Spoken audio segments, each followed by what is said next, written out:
So welcome back, friends. I have been looking forward to this video. Today we're going to be testing the cheapest chainsaw on Amazon.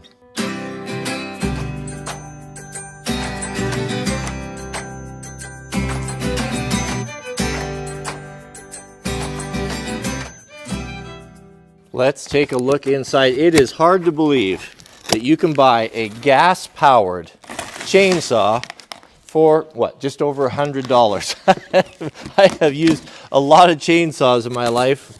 I'm Husqvarna and Stihl and Johnsard and Homelite and Poland and you name it, but I have never tested an off-brand of saw. I have no idea what to expect. So today, let's just do a quick, what in the world is that? A quick unboxing here, and we actually have a big tree to take down, and we'll see, there's the chain, we'll see how it does. 22-inch bar, extreme power, US extreme power. Man, oh man, there's an instruction manual.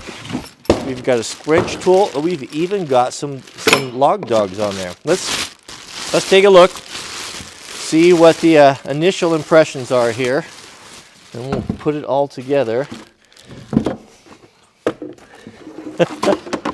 Okay, so what do we have here? So we've got a, I would say it's on the definitely on the smaller side, but pretty much what we'd expect here. We've got, of course, we've got a looks like an aluminum or a magnesium housing.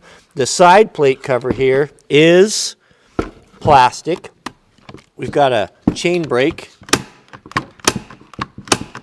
This doesn't feel too bad.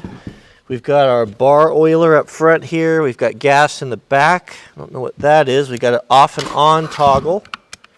And we've got a choke. It says here, do not use pure gasoline. Okay, we'll have to figure out what to mix in. So this is guide bar 22-inch, power 1800W. What does that mean?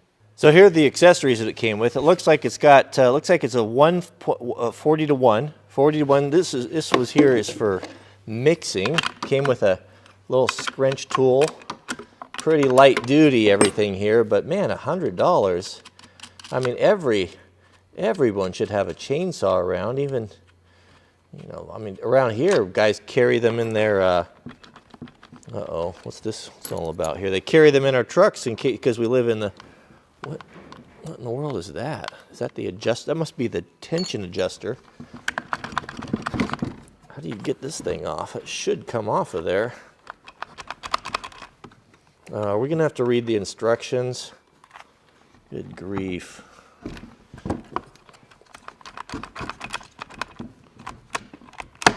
Oh, there we go. Okay, you got to take the... Oh, that's simple. Look at that. So this is kind of like... is this maybe more like Husqvarna? So the brake is actually in the side plate. That's not the most robust way to do it. There's our chain tensioner. So we can see, I'll bet if we turn that screw right there, what do you want to bet? Turn that screw, that is going to adjust the chain. That is a little bit anemic, but this is, at least the chain adjuster there is metal. We've got a little rub deal there. We've got a little, look how flimsy that is. Little flimsy chip deflector there, and this is all plastic, but that's, so we've got our clutch on the outside, and then we've got a sprocket. That whole housing is all looks like aluminum or magnesium or something. We can even adjust the oil. The mixture right there, looks like that's the oiler on how much oil we turn out. So let's put the chain on. We don't want to put the chain on backwards. Oh, that feels pretty chintzy, but you can get it tight. All right, we messed up. We got to look at that, man. That's for professional size of log dogs there. Let's compare that to the Stihl. Here you go. Not quite the same. I got to pull the bar back off because I forgot. We got to put those things on first, and then we can tighten up the bar and see if it starts. Here's something I just noticed. See any problem with the file? See any issues there? Nah. Here we go, let's fuel it up. Okay, so I'm not gonna mix up I am not going to mix up a whole nother gallon of 35 to 1. What I will do is I'm going to put 50 to 1 in here, and then I'll just give it a little bit of extra, a little dollop of oil to make that a bit richer. You know, this is not, if you go a little bit either way, it's not really, well, it's probably not really the end of the world. So we've got some 2-stroke oil here, and we'll just give it a smidge more there, a little bit, run it a little bit rich. So the manual said it recommended using 1040 motor oil. The plastic on the filler caps is really actually quite, it doesn't feel very nice. It feels kind of brittle, but it is captured, and the oil tank there is metal. Some real oil in it. That's always a very common question from guys is, can I just run, bar oil is expensive. Look at that, I'm spilling it. Bar oil is expensive. Can I just run used motor oil in there, or just clean motor oil because it's cheaper than bar oil? Well, yeah, of course you can. It's better than nothing. I wouldn't recommend using the motor oil because it has so many contaminants in it. That's a big oil tank for such a small saw. So many contaminants in it that it can wear out stuff and clog up your oiler, and it's just not worth the aggravation. 1040 would be better, new oil. Problem with that is the stickiness of oil. So if you take bar oil, for example, like this, look how stringy it is. See this, how stringy and sticky it is there? Well, that's required or recommended so that it sticks onto the bar, so it's not all flung off the end, and that it sticks and hangs out on the bar. All right, everything adjusted, everything filled up, ready to go. Chain brake should be forward. All right, can we lock the throttle? No throttle lock. That's interesting. Looks like there was a place for it. They changed their mind, so we've got to stop. So we got the ignition on, the choke out. Well, let's just see what happens here.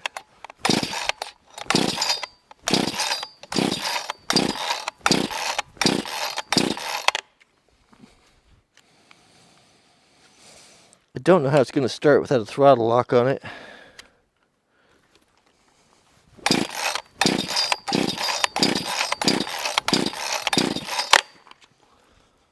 Back to the manual. So the manual doesn't say anything about having it to, usually at a saw you have something that holds the throttle open halfway position or so, but this doesn't have it. I mean, you could, there's a hole there, I could like stick the file in there and do it. I just have never seen a saw that, maybe that's why the file's bent there. The file's bent there a little, got a little crook in it, so you can poke it in there and jam the throttle open. Let's see, I'm gonna try it. Ah, there you go. So you do have to have the throttle open, but then the file fell out. See if it'll go now there.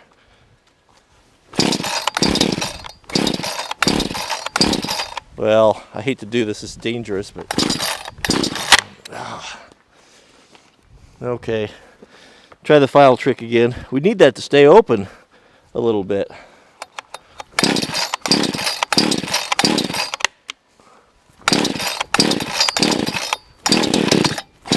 Come on.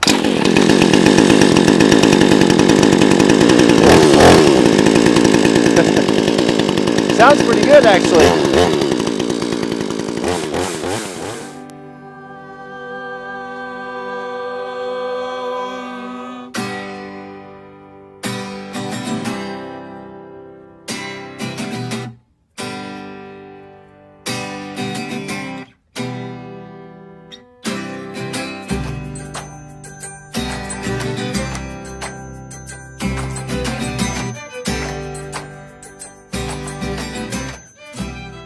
We've got a grand fir. It may not look very big. It's pretty good size, probably 3 feet there at the base. We've got it's a kind of a twin, a split tree, but it has died last year and it's starting to rot, so it needs to come down.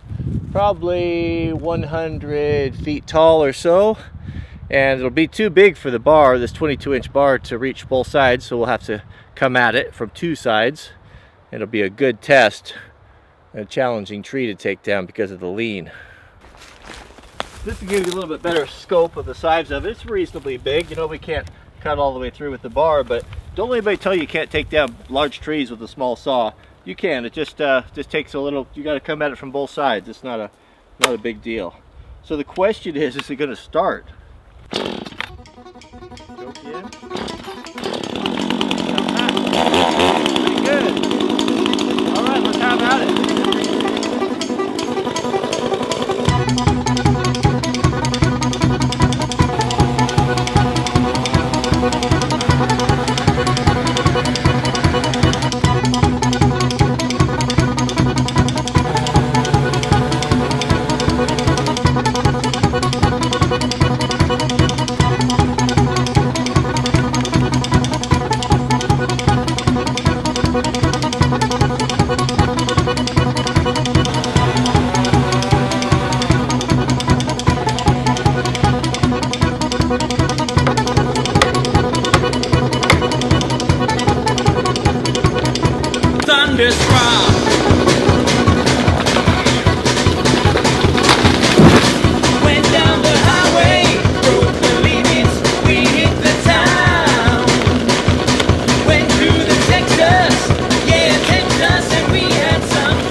Well, that did not go well.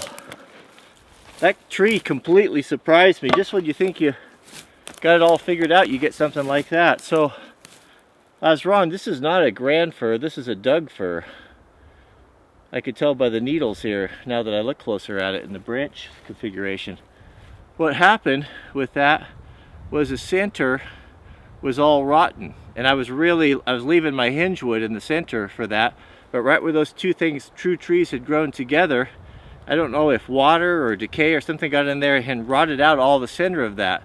So when I cut, I didn't have any holding wood in there, and that's why when I started wedging it, you see that it, instead of having that holding wood and falling over where I want it to go, it just rotated on the stump and actually fell over 90 degrees, 110 degrees the wrong direction right towards me. So that shows the importance of having an escape route and kind of a plan and not losing your head when those things happen, because you have a few seconds to react, and if you can keep your head about you when things don't go as planned, you can get out of it. You know, the tree is gonna move, and it's gonna, you know, start doing things, and you have, you know, if you're right at the stump, you're only 2 steps away from a safe direction, where the farther you get away from the tree, you know, the more you have to run. So yeah, interesting. That one there wasn't good either. I had all that rot going on and almost no holding wood on the other side, and the wind starting to pick up and blow the wrong direction. It was sitting back hard on the wedges, but all's well that ended well. Oh, that was exciting. Lesson learned on those double trees like that. I don't think I've ever cut one that way, where I've tried to take it at so close to the crotch. If I were to do that again, I would either one, go lower and do a Humboldt cut. I don't usually do a Humboldt cut with this because it's just easier to kind of demonstrate for the video. I do a Humboldt cut and then come back in there where I know that wood was solid, or go up higher and cut them two individually, which might be a better bet. But oh, I got caught up in the excitement there. So the saw is really good.